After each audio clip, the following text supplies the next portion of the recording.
Hi, and thanks for joining. Today we'll be going over Smart Flows, which is a feature included in OneLogin's Smart Factor Authentication. Smart Factor Authentication consists of 6 components.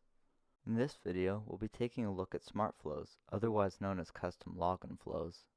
Smart Flows give you the ability to choose between custom login flows, such as a passwordless login flow or a brute force defense login flow. Here on the Login Flow tab of a user's security policy, admins can select a login flow that will be used to control the order of the steps that the users will be required to accomplish to log in. The standard login flow is set by default. With this authentication flow, the system first looks for a OneLogin desktop certificate.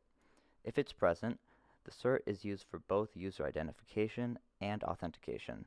Thus, the user won't be prompted for a password or any other certificates. However, if there isn't a OneLogin desktop certificate present or it isn't valid, the user is then prompted to provide their username and password.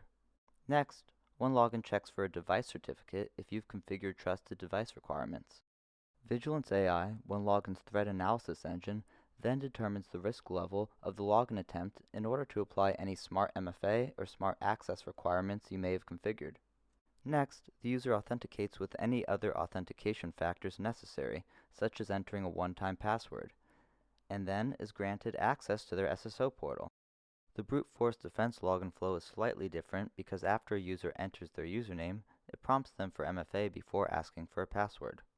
Taking a look at the brute force defense login flow in action, if a user's credentials are compromised, a hacker could try to log in, but after entering the username, the hacker would be prompted for MFA. Then the actual user could just deny the hacker access by denying the unexpected MFA prompt, in which case the hacker will be unable to log in.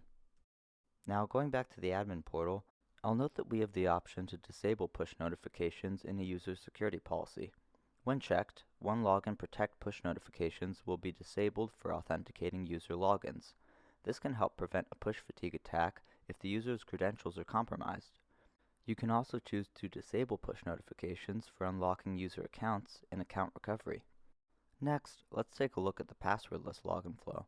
The passwordless login flow is a user-friendly approach that requires only a username and a secure form of multi-factor authentication, such as the OneLogin Protect application or WebAuthn. Taking a look at a passwordless login flow in action, we can see that once the user enters their username, they're directly prompted for MFA. Then, once completing the MFA prompt, the user will be granted access to their portal without the need to enter their password. And that concludes this brief overview of OneLogin Smart Flows. Thanks for watching. Make sure to explore the rest of the demos in this video series to understand the other components that form OneLogin Smart Factor Authentication.